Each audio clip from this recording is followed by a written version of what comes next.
بسم اللہ الرحمن الرحیم۔ آج میں آپ کے سامنے استخارہ کی دعا لے کر حاضر ہوا ہوں۔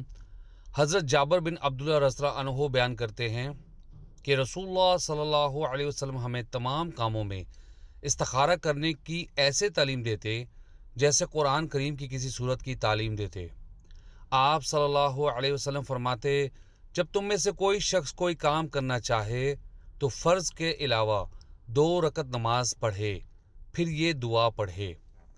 جی ناظرین، جب بھی آپ کو کسی کام کی حاجت ہو، سپوز آپ کو اگر نوکری کے لیے سمجھ نہیں آ رہی کہ یہ جگہ، یہ کمپنی میرے لیے ٹھیک ہے کہ نہیں ہے، یا آپ کہیں رشتہ کرنا چاہتے ہیں، اپنا آپ کے رشتے کی بات ہو رہی ہو، یا آپ کی بیٹی کے بارے میں کچھ بات چل رہی ہو، تو آپ کو سمجھ نہیں آ رہی ہو کہ یہ کام صحیح ہے کہ نہیں ہے، یہ رشتہ کرنا صحیح ہے کہ نہیں ہے، تو ایسے وقت میں آپ نے کیا کرنا ہے؟ اللہ سے مدد لینی ہے۔ تو اللہ سے مدد لینے کا جو طریقہ ہمیں سکھایا گیا ہے وہ ہے نماز استخارہ کی شکل میں۔ اب ہوتا کیا ہے کہ اگر یہ کام آپ کے لیے بہتر ہوگا، ہجرت کا، کسی جگہ کام کرنے کا، نوکری کرنے کا، یا کسی سے رشتہ ازدواج قائم کرنے کا، تو اس سے کیا ہوگا؟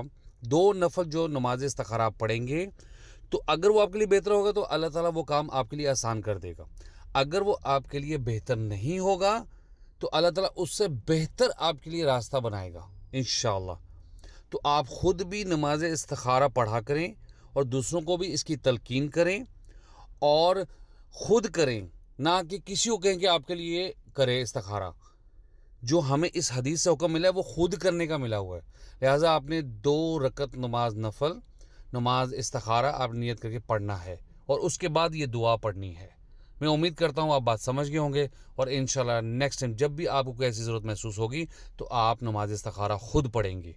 السلام علیکم ورحمۃ اللہ وبرکاتہ۔